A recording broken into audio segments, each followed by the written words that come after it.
Hi students. तो कैसे हो आप सभी? आई होप आप सभी अच्छे होंगे। तो आज के इस वीडियो में हम पढ़ने वाले हैं न्यूरल कंट्रोल एंड कोऑर्डिनेशन। तो इस चैप्टर को हम बहुत ही अच्छी तरीके से पढ़ेंगे और इस लेवल पे पढ़ेंगे कि नीट से जो भी क्वेश्चन बनेंगे वो हमारे लेक्चर से ही सिमट जाए, है ना। मतलब इससे बाहर कोई क्वेश्चन ना उठे, है ना। तो चलो शुरू करते हैं इस चैप्टर को। सबसे पहले हम ये देखते हैं कि न्यूरल कंट्रोल एंड कोऑर्डिनेशन का मतलब क्या है ना।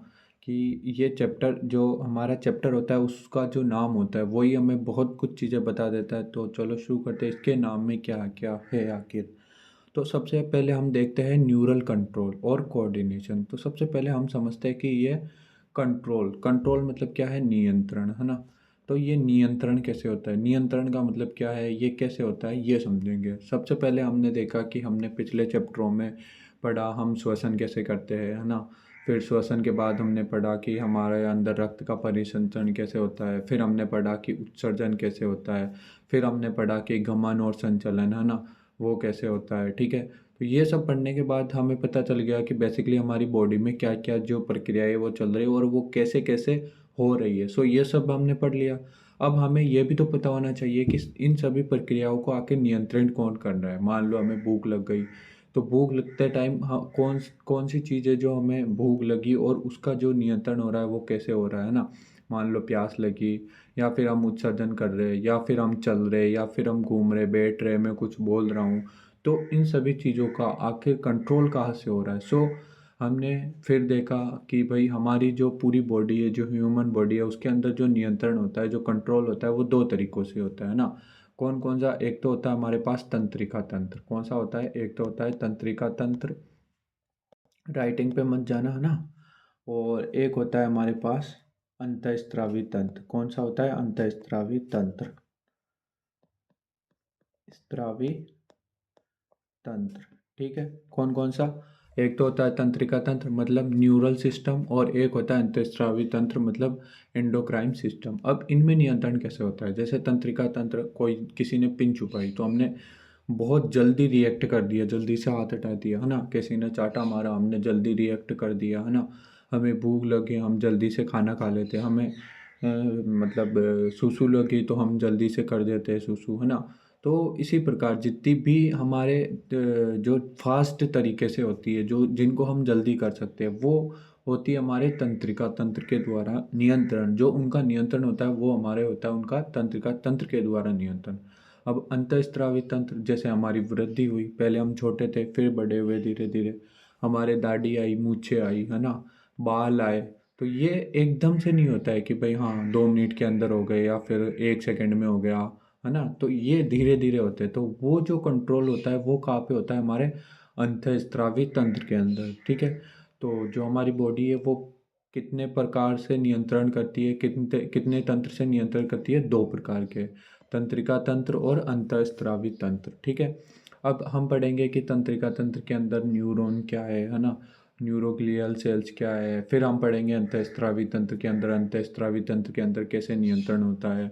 हम देखेंगे तंत्रिका तंत्र बहुत कम समय लेता है रेस्पॉन्स करने में, और बिंदु दर बिंदु होता है। मतलब कि हमने मान लो लाइट लगा रखी है, तो जैसे स्विच है लाइट का, तो हमने झट से उसको ऑफ किया तो लाइट ऑफ हो गई, और झट से उसको हमने ऑन किया तो लाइट ऑन हो गई। तो ये जो मतलब बिंदु दर बिंदु होता है कि भाई डायरेक्ट कनेक्शन उसी का वहीं पर है जहाँ पर हमारा लक्ष्य है। ठीक है। और अंतःस्रावी तंत्र क्या होता है? ये मतलब पूरा फैला हुआ होता है, एक जाल की तरह फैला हुआ होता है। उसके एक पॉइंट नहीं होता है कि भाई हाँ उसी पॉइंट पे काम करेगा, है ना।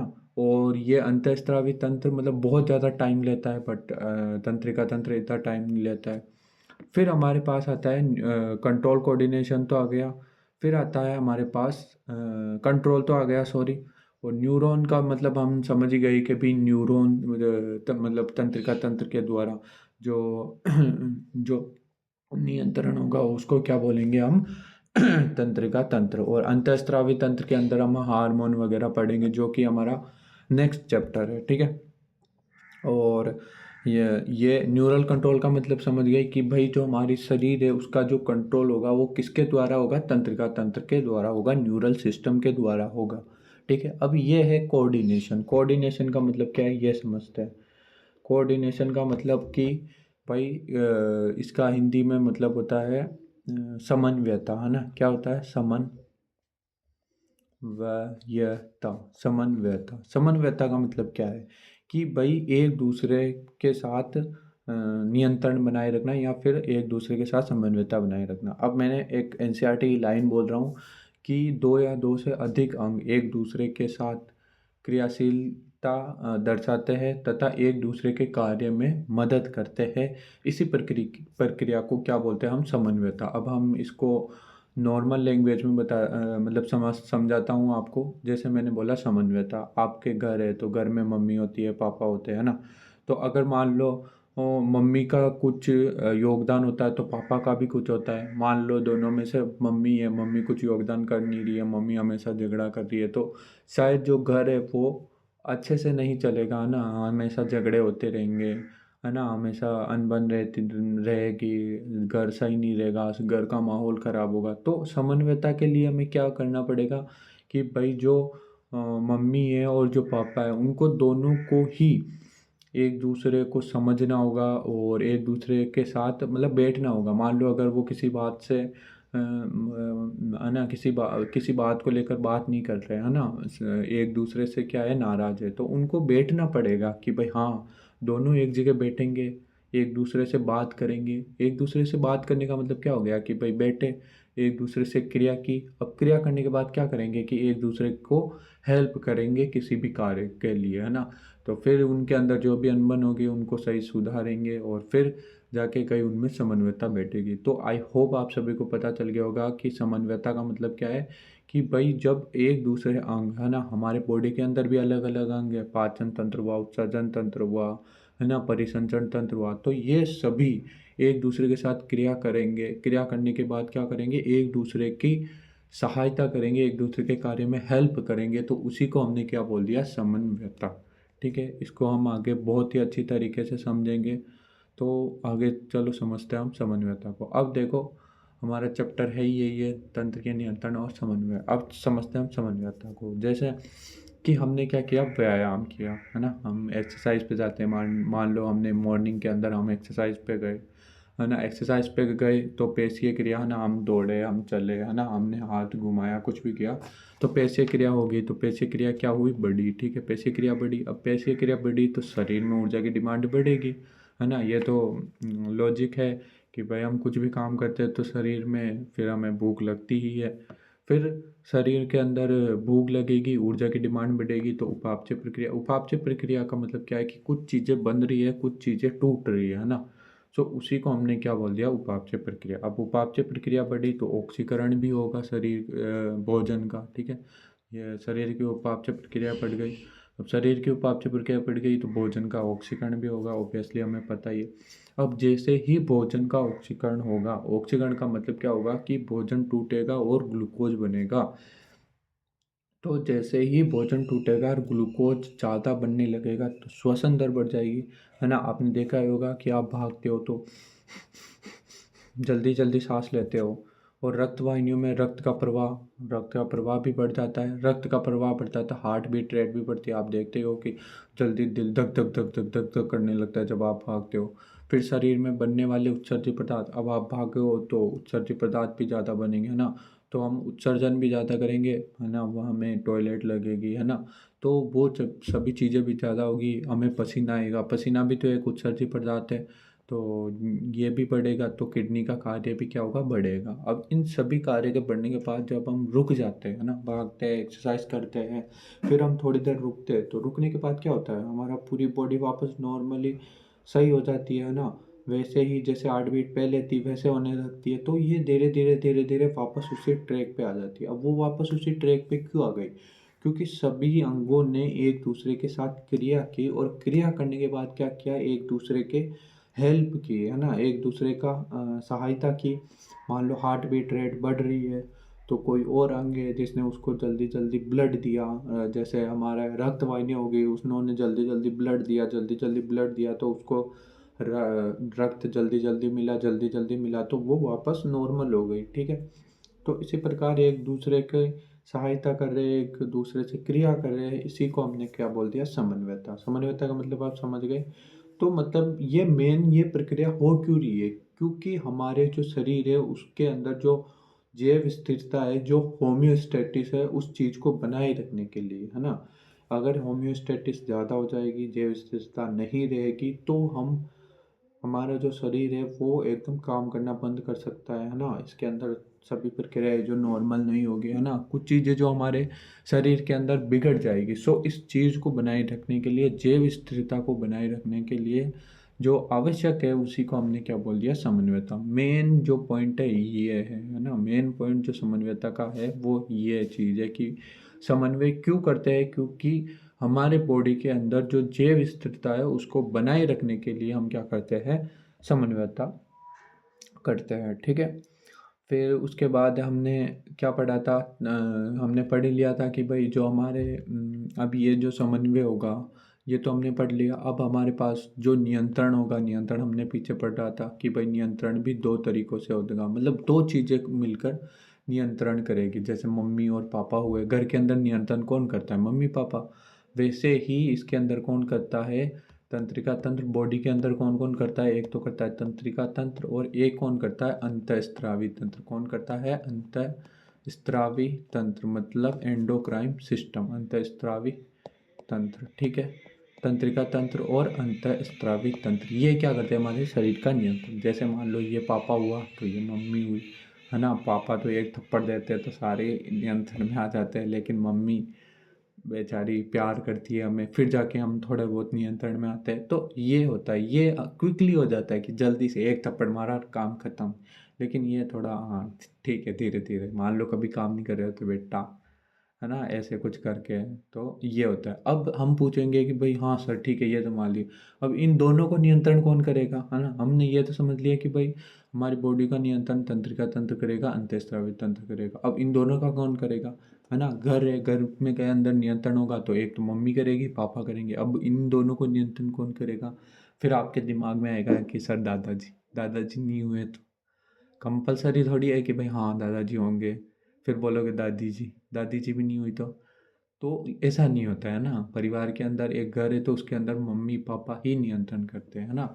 तो अगर ये दोनों मतलब इन दोनों का नियंत्रण कोई नहीं करता है, अंतःस्रावी तंत्र इसका नियंत्रण करता है और तंत्रिका तंत्र इसका नियंत्रण करता है। ये दोनों एक दूसरे का नियंत्रण करते हैं, तब जाके शरीर सही ढंग से काम करता है। और जब ये दोनों एक दूसरे का नियंत्रण करते हैं, अंतःस्रावी तंत्र तंत्रिका तंत्र का नियंत्रण करेगा और तंत्रिका तंत्र अंतःस्रावी तंत्र का नियंत्रण करेगा, तो इसको हम बोल देते हैं एकीकृत तंत्रिका तंत्र। क्या बोलते हैं? एकीकृत, है ना, एकीकृत तंत्रिका तंत्र, है ना। इसको मैंने आगे सही से लिखा हुआ है, ये तो मैं समझाने के लिए ऐसे बोल रहा हूँ। ये हमारे AIMPT 2006 के अंदर पूछा हुआ क्वेश्चन है कि भाई तंत्रिका तंत्र और अंतःस्रावी तंत्र दोनों का नियंत्रण कौन करता है ना। तो दोनों ही एक दूसरे का नियंत्रण करते हैं और उसी को हमने क्या बोला? एकीकृत तंत्रिका तंत्र, ठीक है। ये मैंने आगे लिख दिया है नोट्स के अंदर। ये देखो, न्यूरल तंत्रिका तंत्र, हमारा जो शरीर है उसका नियंत्रण कैसे होगा? तंत्रिका तंत्र यानी न्यूरल सिस्टम और एंडोक्राइन सिस्टम यानी अंतःस्रावी तंत्र। अब ये दोनों एक दूसरे का, है ना, ये इसका नियंत्रण करेगा और ये इसका नियंत्रण करेगा। तो इन दोनों को मिलाकर हमने क्या बोल दिया? एकीकृत तंत्रिका तंत्र। अब ये जो तंत्रिका तंत्र है ये सभी सेल और ऊतकों को तो तंत्रिका सप्लाई नहीं कर सकता, है ना। हमने बोला कि भाई तंत्रिका तंत्र ये जल्दी से हो जाएगा, थोड़े समय के लिए होगा, बहुत ज़्यादा सटीक होगा, हमने पहले समझ लिया ये।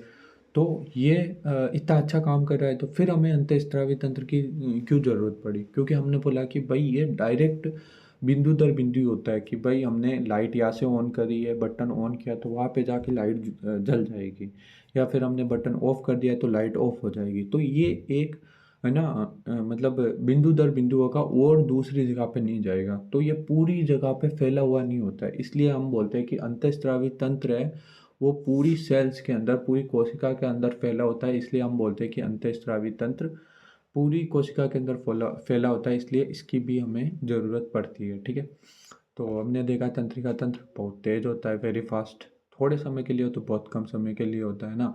मान लो पिन चुबा दी किसने तो हम जल्दी से हटाएंगे, उसमें भी 1 घंटा तो नहीं लेंगे।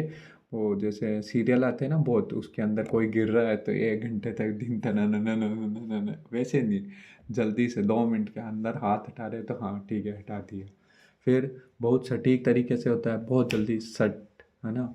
ऐसे नहीं सीरियल के अंदर होता है ना कि 1 घंटे तक तो वो आ रहा है, जब तक वो सब काम कर लेते हैं तब जाके नीचे गिरता है, वैसा नहीं है। बहुत जल्दी तरीके से होता है और बिंदु दर बिंदु होता है। फिर होता है अंतःस्रावी तंत्र, ये कैसे होता है, हार्मोनल तरीके से, है ना। बहुत धीमा होगा, ये बोल सकते हैं नाटकों की तरह, बहुत लंबे समय के लिए होता है और बहुत क्षेत्रफल फैला होता है ना, बहुत ज़्यादा क्षेत्रफल होता है जहाँ तक ये फैला होता है। फिर अब हम इस चैप्टर के अंदर जो पढ़ने वाले हैं वो क्या है, न्यूरल सिस्टम, मतलब कि एंडोक्राइन सिस्टम क्या न्यूरल सिस्टम। एंडोक्राइन तो हम अगले चैप्टर में पढ़ेंगे, और न्यूरल सिस्टम क्या किस में पढ़ेंगे, जो नर्व सिस्टम है वो किस में पढ़ेंगे इस चैप्टर के अंदर। तो सबसे पहले हम समझते हैं कि नर्व सिस्टम क्या है।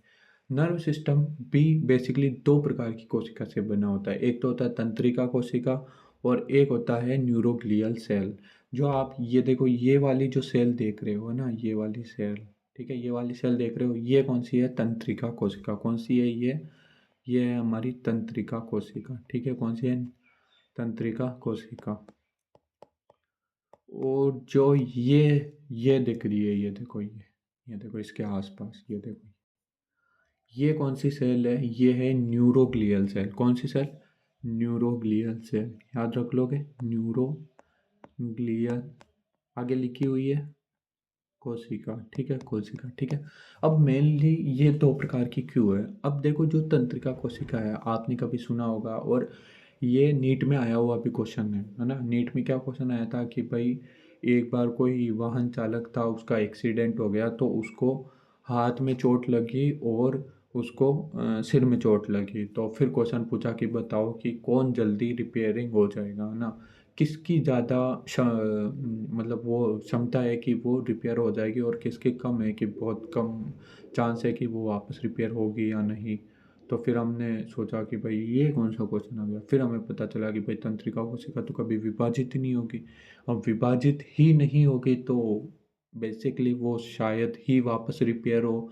तो फिर हमारा उसका जो आंसर गया था वो गया था कि भाई जो मस्तिष्क की कोशिका है वो बहुत ज़्यादा टाइम लेगी या फिर नहीं होगी, है ना, ठीक नहीं होगी।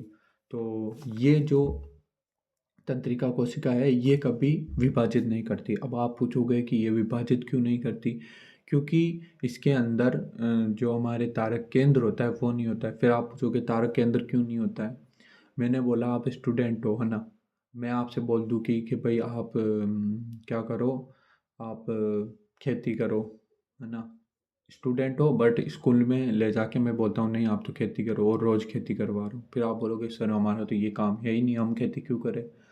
तो फिर जब उस हमारा काम खेती करना है ही नहीं, है ना, स्कूल में जाके खेती करना है ही नहीं, हम स्कूल में स्टूडेंट एज ए पढ़ने जा रहे हैं, तो वहाँ पे हम खेती क्यों करेंगे। तो ऐसे ही तंत्रिका कोशिका का काम जो संवेदना होती है, जो भी है ना संवेदना होती है, उनको आगे भेजना होता है ना। मान ले कोई भी संवेदना आई, उसको ग्रहण किया, है ना, फिर उसको संचरण किया, फिर उसको आगे ट्रांसफ़र किया। तो ऐसे ही ये इनका काम केवल इन चीज़ों का आता है संचरण करने का, इनका काम डिवाइड करने का नहीं होता है। तो ये डिवाइड करती नहीं है, और डिवाइड ही नहीं करती है तो तारक केंद्र क्यों होगा, इसलिए इनके अंदर तारक केंद्र भी नहीं होता है, ठीक है। और जो न्यूरोग्लियल सेल है ये ज़रूर डिवाइड करती है, इनके अंदर संचरण नहीं होता, ये मतलब उत्तेजनशील नहीं होती है। तंत्रिका कोशिका उत्तेजनशील होती है बट ये नहीं होती है।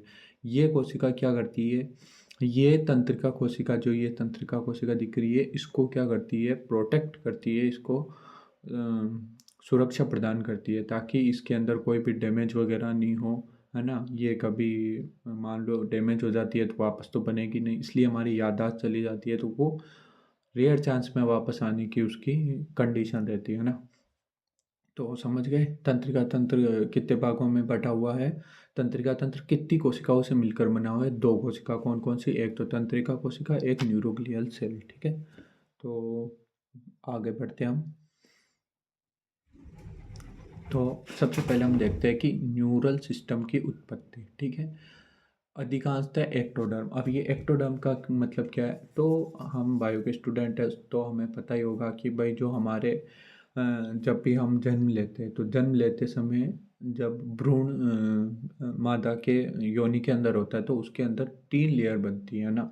एक तो एंडोडर्म, एक मेसोडर्म और एक एक्टोडर्म। अब ये कौन सी लेयर है, इनसे हमारे क्या है, अंगों की उत्पत्ति होती है, मतलब अंग निर्माण होते हैं। जैसे ही भ्रूण के अंदर, जैसे ये भ्रूण है, मान लो ये एम्ब्रियो है, एम्ब्रियो के जाके भ्रूण है ना, भ्रूण यहाँ पे जाके है ना अटैच हो गया गर्भाशय के अंदर, ठीक है। फिर अब जैसे ही अटैच होगा है ना, इसका अंतररोपण होगा, तो अंतररोपण होने से 3 लेयर बन जाएगी। बाहर वाली तो होगी एक्टोडर्म, बीच वाली होगी मेसोडर्म, और जो अंदर ही अंदर होगी उसको हमने क्या बोल दिया, एंडोडर्म। तो जो ये न्यूरल सिस्टम है इसके अंदर जो इसकी उत्पत्ति है वो कौन से लेयर से होती है, एक्टोडर्म से। कौन सी लेयर से, एक्टोडर्म से, ठीक है। अब ये जो चीज़ है ये हम जो उत्तक है उसमें पढ़ते हैं। जैसे उत्तक हमारे पास 4 प्रकार के होते हैं, है ना, उपकला उत्तक, संयोजी उत्तक, पेशी उत्तक और तंत्रिका उत्तक। तो जो उपकला उत्तक है वो तो तीनों प्रकार की लेयर से बना होता है ना, एंडोडर्म, मेसोडर्म और एक्टोडर्म। बट जो जो उपकला उत्तक है और जो पेशी उत्तक है वो केवल मेसोडर्म से बना होता है। उसके अंदर कुछ एक्सेप्शन है, बट नॉर्मली वो मेसोडर्म से बना होता है। लेकिन जो हमारा न्यूरल सिस्टम है, सॉरी, जो तंत्रिका तंत्र है ना, जो तंत्रिका कोश उत्तक है वो हमारा एक्टोडर्म से मिलकर बना होता है। इसमें भी कुछ अपवाद है ना, बट उसके अंदर हम जाएंगे नहीं।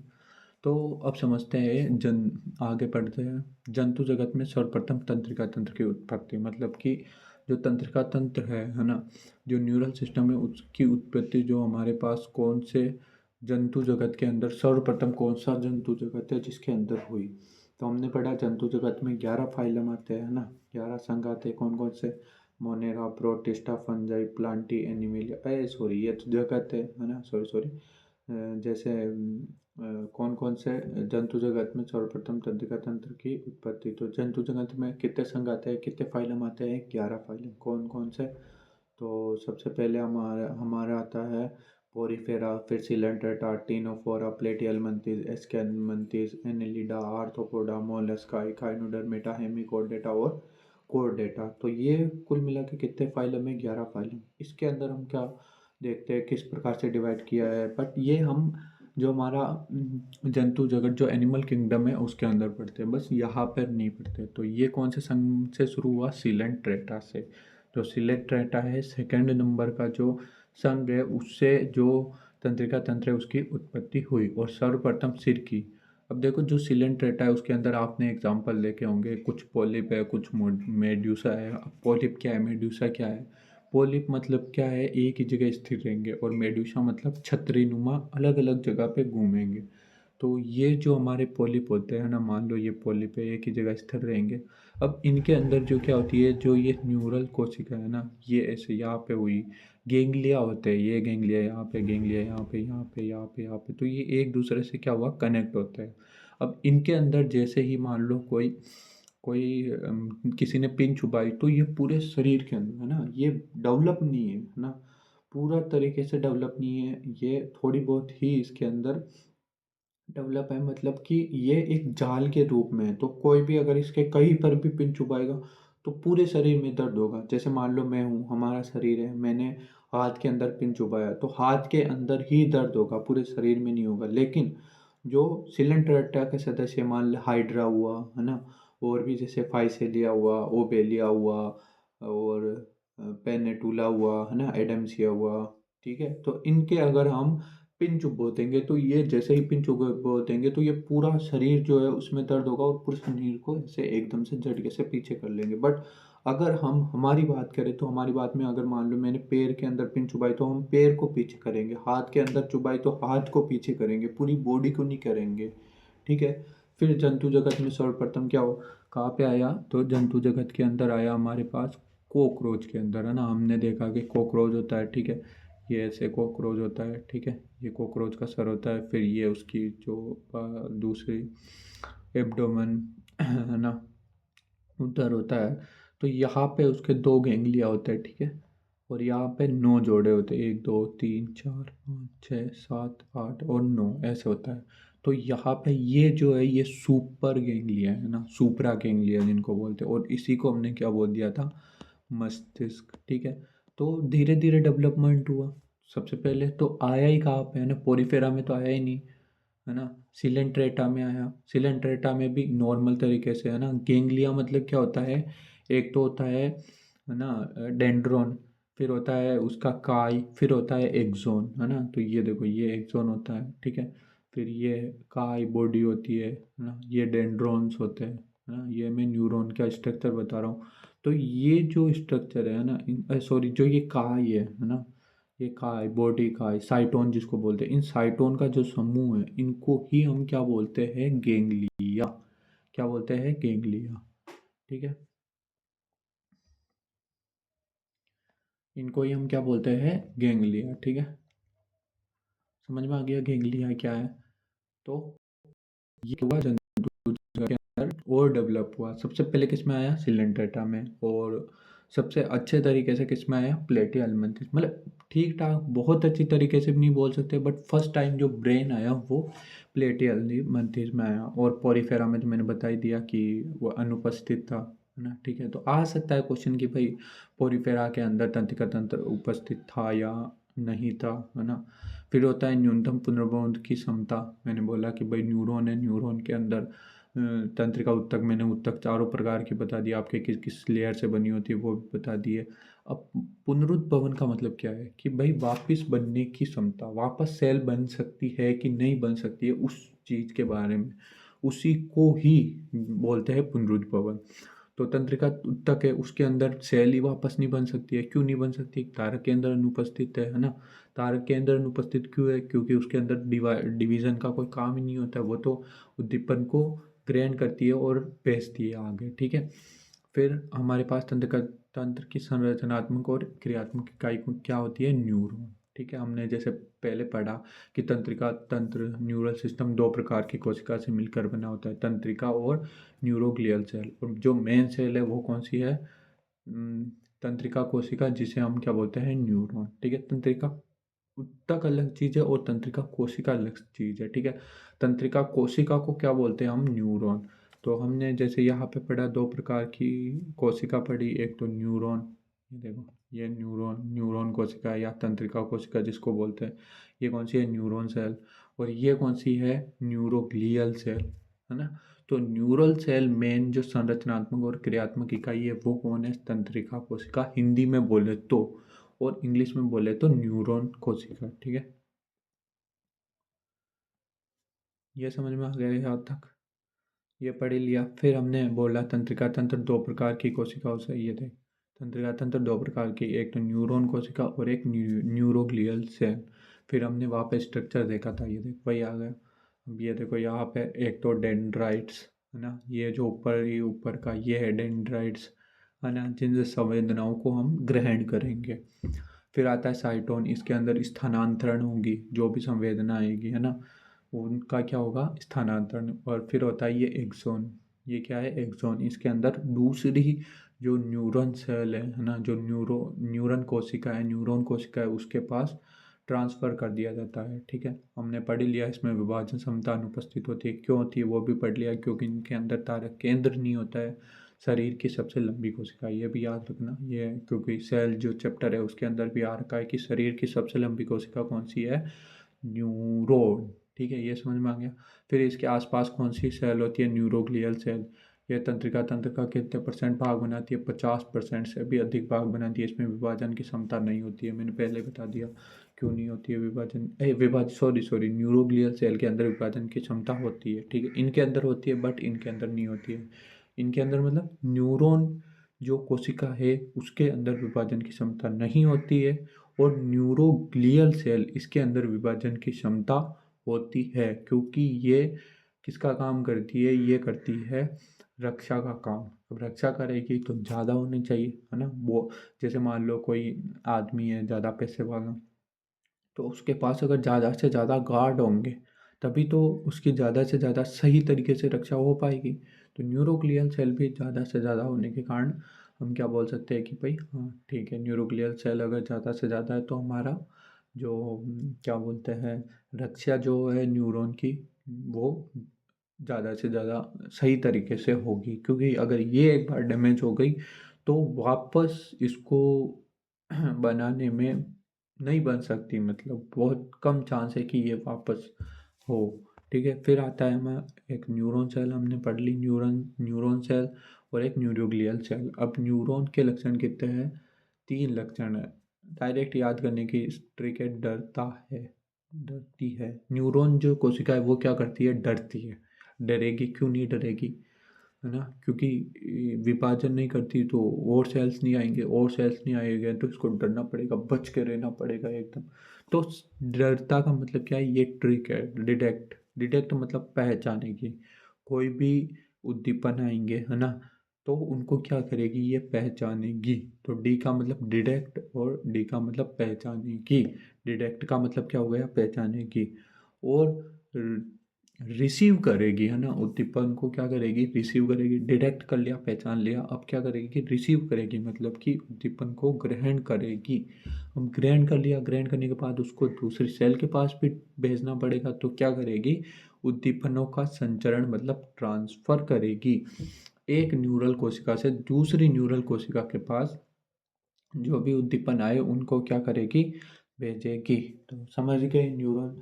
हमारा तंत्रिका तंत्र कितने प्रकार की सेल से मिलकर बना है? 2 प्रकार की। कौन कौन सी? तंत्रिका कोशिका और न्यूरोग्लियल सेल। तंत्रिका कोशिका डिवाइड नहीं करती है। क्यों नहीं करती है? तारक यंत्र अनुपस्थित होता है। ठीक है, इनके अंदर क्या होती है? ये क्या करती है? बहुत ज़्यादा डरती है। डरती मतलब डिटेक्ट, मतलब कि उद्दीपनों को डिटेक्ट करेगी, उनको पहचानेगी, है ना। फिर रिसीव करेगी, रिसीव मतलब ग्रहण करेगी। फिर टी ट्रांसफ़र, ट्रांसफ़र मतलब कि वो भेजेगी दूसरी सेल्स के पास। फिर आता है न्यूरोग्लियल सेल। न्यूरोग्लियल सेल क्या करेगी? उत्तेजनशीलता और चालकता इसके अंदर क्या होती है? अनुपस्थित होती है। मतलब ये उत्तेजनशील नहीं होती है। जो न्यूरल सेल है वो तो उत्तेजनशील है, बट ये न्यूरोग्लियल सेल उत्तेजनशील है ही नहीं। ना इनके अंदर अंदर चालकता होती है। चालकता मतलब कि भाई, जैसे मैं हूँ, अगर मैं चालक हूँ तो कोई भी मेरे पास संवेदना आएगी तो मैं उसको ग्रहण करके दूसरे को दे दूंगा। मान लो मैं किसी रोग के अंदर बैठा हूँ, तो मेरे इस साइड बंदा है, इस साइड बंदा है। अब अगर मैं चालक हूँ तो वो मेरे को कोई सामान पास करेगा और बोलेगा कि भाई उसको दे दे। तो अगर मैं उसको दे दूंगा तो मैं चालक कहलाऊंगा। और मान लो अगर मैं उसको नहीं दे पाऊँ तो चालकता नहीं कहलाऊंगा, मतलब मैं चालक नहीं हूँ। तो इसी प्रकार जो न्यूरोग्लियल सेल है वो अगर कोई भी उद्दीपन आएगा तो उसको दूसरी सेल के पास नहीं पहुंचा सकती, इसलिए ये चालकता नहीं दर्शाती है, ना उत्तेजनशीलता दर्शाती है। उत्तेजनशीलता का मतलब क्या है? कि जल्दी से एकदम उत्तेजित होके और दूसरे को दे देगी कि भाई ले तू। लेकिन जो न्यूरॉन सेल है वो तो, है ना, हमने पढ़ी है कि ये डरती है, मतलब डिटेक्ट करती है, रिसीव करती है और ट्रांसफ़र करती है। तो उत्तेजनशील भी है, चालक भी है। ठीक है, फिर आता है कार्य। इसका तंत्रिका को सुरक्षा प्रदान करना, सहारा प्रदान करना, मेन यही है। अब जो ये न्यूरोग्लियल सेल भी है ना, ये भी बहुत सारे प्रकार की होती है। जैसे सबसे बड़ी न्यूरोग्लियल सेल एस्ट्रोसाइट, है ना। फिर सीएनएस के अंदर कौन सी? तो सीएनएस के अंदर ओलिगोडेंड्रोसाइट, मतलब सीएनएस के अंदर जो माइलिन शीट, है ना, ये हम आगे पढ़ेंगे कि भाई माइलिन शीट क्या है ना। तो सीएनएस के अंदर जो माइलिन शीट बनाएगी वो कौन सी सेल है? ओलिगोडेंड्रोसाइट। पीएनएस में जो बनाएगी वो कौन सी है? वो है हमारे पास स्वान सेल। और सबसे जो भक्षण कोशिका है, मतलब जो चीज़ों को भक्षण करेगी वो कौन सी है? मैक्रोफेज। और सबसे बड़ी न्यूरोग्लियल सेल कौन सी है? एस्ट्रोसाइट। ठीक है, समझ में आ गया? तो मैंने यहाँ पे लिख रखा है, ये देखो, एस्ट्रोसाइट सबसे बड़ी न्यूरोग्लियल सेल। श्वान कोशिका पीएनएस में माइलिन शीट का निर्माण पीएनएस के अंदर, है ना, ये जरूर इम्पोर्टेंट है। श्वान कोशिका कहाँ पर माइलिन आच्छाद बनाएगी? पीएनएस। पीएनएस मतलब पेरिफेरल नर्वस सिस्टम, परिधीय तंत्रिका तंत्र। ठीक है, फिर हमारे पास आता है, ये देखो, ये हमने पढ़ ही लिया, है ना, न्यूरॉन्स, ये न्यूरोग्लियल सेल हमने कहाँ पढ़ा? कार्य पढ़ लिया, ये पढ़ लिया। ये उत्तेजनशील ये होगी, ये डरता से पढ़ लिया हमने, ना, डरता। डिटेक्ट मतलब कि उद्दीपनों का पहचान।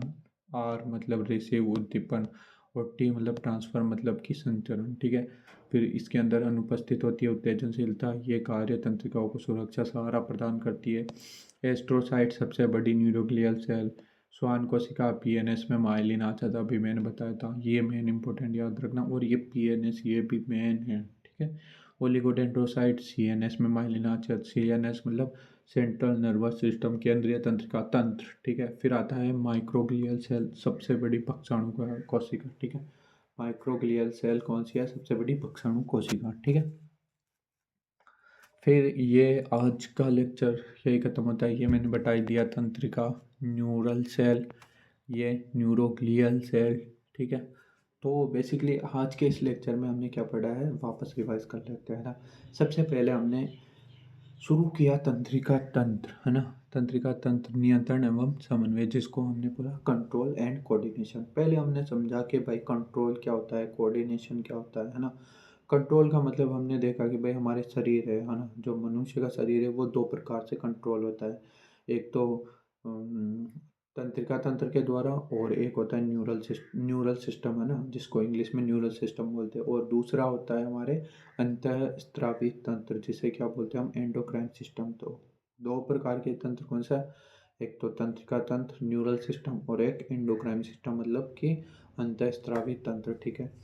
इन दोनों से कंट्रोल होता है हमारे पूरे शरीर का। तो हमने फिर पढ़ा कि भाई जो तंत्रिका तंत्र है वो बिंदु दर होता है, बहुत कम समय लेता है ना, बहुत जल्दी से हो जाता है, ठीक है। फिर हमने पढ़ा अंतःस्रावी तंत्र, इसके अंदर ये बहुत ज़्यादा टाइम लेता है ना, बहुत अधिक क्षेत्रफल में होता है, ठीक है।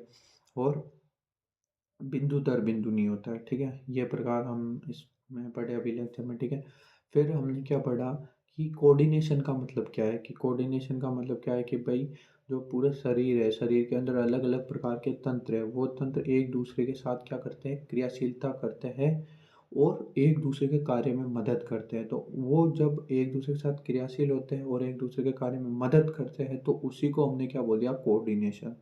और इसका एग्जाम्पल हमने देखा कि भाई मान लो जब हम भाग रहे हैं तो हमारी पेशीय क्रिया बढ़ी, पेशीय क्रिया बढ़ी तो हमारा जो उपापचय दर है वो बढ़ी, उपापचय दर बढ़ी तो ऑक्सीकरण जो क्षमता है वो बढ़ी, वो बढ़ने के कारण क्या हुआ, श्वसन दर बढ़ी, श्वसन दर बढ़ने के कारण क्या हुआ, जो रक्तवाहिनी है उसके अंदर परिसंचरण बढ़ा, परिसंचरण बढ़ा तो हार्ट बीट रेट बढ़ी, हार्ट बीट रेट बढ़े, हृदय धड़कन बढ़ी तो उत्सर्जन ज़्यादा हुआ, उत्सर्जन भी ज़्यादा होने लगा तो वृक्क का कार्य भी नियंत्रण हुआ। जैसे एक और एग्जांपल से देख सकते हैं, मान लो अगर किसी दिन आप कहीं घूमने गए और आपके साथ कुत्ता, है ना, कुत्ता पड़ गया, तो क्या होता है, भागते टाइम तो आपकी हार्ट बीट रेट बहुत ज़्यादा तेज़ हो जाती है, पसीना आने लगता है ना, और जो पेशी होती है उनका संकुचन जल्दी जल्दी होने लगता है। लेकिन जैसे ही अगर हम कुत्ते के एरिया से बाहर निकल जाते हैं तो हमारा शरीर वापस नॉर्मल हो जाता है, धीरे धीरे धीरे धीरे, है ना। श्वसन दर नॉर्मल हो जाती है ना, और पेशी का जो संकुचन है वो धीरे हो जाता है, तो सब चीज़ नॉर्मल हो जाती है। तो इस प्रकार हमने पढ़ा जो कोऑर्डिनेशन है उसका मतलब क्या है, ठीक है। फिर हमने क्या पढ़ा, कोऑर्डिनेशन के बाद हमने पढ़ा कि भाई इस चैप्टर में हम क्या पढ़ने वाले हैं। इस चैप्टर में हमने अंतःस्रावी तंत्र की बात की। अंतःस्रावी तंत्र क्या होता है, सॉरी सॉरी, इस जो लेक्चर है इसके अंदर हम क्या पढ़ेंगे, न्यूरल कंट्रोल कोऑर्डिनेशन, तंत्रिका तंत्र, ठीक है। हमने पढ़ा तंत्रिका तंत्र क्या है, ठीक है। फिर हमने पढ़ा तंत्रिका तंत्र सबसे ज़्यादा विकसित उत्पत्ति कहाँ से हुई, सबसे पहले उत्पत्ति कहाँ से हुई, तो हमने पढ़ा एक्टोडर्म से हुई। फिर कि भाई जो तंत्रिका तंत्र है वो बहुत कब, सबसे पहले कौन से फाइलम में आया, तो हमने पढ़ा सिलेंट्रेटा में आया। फिर कॉकरोच, है ना, इंसेक्ट जो बोलते हैं, है ना, उसके अंदर मस्तिष्क आया सबसे पहले। फिर हमने पढ़ा कि भाई जो तंत्रिका तंत्र है उसकी संरचनात्मक क्रियात्मक इकाई कौन सी है, न्यूरॉन कोशिका है। फिर हमने क्या पढ़ा, फिर आगे चले हमने पढ़ा कि तंत्रिका तंत्र दो प्रकार की कोशिकाओं से मिलकर बना होता है, न्यूरल कोशिका और न्यूरोग्लियल सेल, ठीक है। फिर हमने न्यूरॉन कोशिका के बारे में पढ़ा कि भाई ये बहुत ज़्यादा डरती है, डिटेक्ट करती है, रिसीव करती है और ट्रांसफ़र करती है किसको, उद्दीपनों को। फिर हमने पढ़ा न्यूरोग्लियल सेल। न्यूरोग्लियल सेल क्या है कि भाई कोई भी जो तंत्रिका कोशिका है उसके आसपास होती है, ये विभाजित करती है और न्यूरॉन जो कोशिका है उसकी रक्षा करती है, ठीक है। तो बेसिकली आज का लेक्चर आई होप आप सभी को समझ में आया होगा। और अगर ये लेक्चर समझ में आया तो इस वीडियो को लाइक करें, कमेंट करें और शेयर करें। और हाँ, नीचे अपना रिव्यू ज़रूर दें कमेंट के अंदर कि आपको ये लेक्चर कैसे लगा, है ना। अगर आपको पसंद आया होगा तो मैं आगे और ज़्यादा लेक्चर बनाऊंगा, है ना। मेरे को खुद को अच्छा मोटिवेशन मिलेगा। सो आज के लिए इतना ही बस। धन्यवाद, थैंक यू। जय हिंद, जय भारत।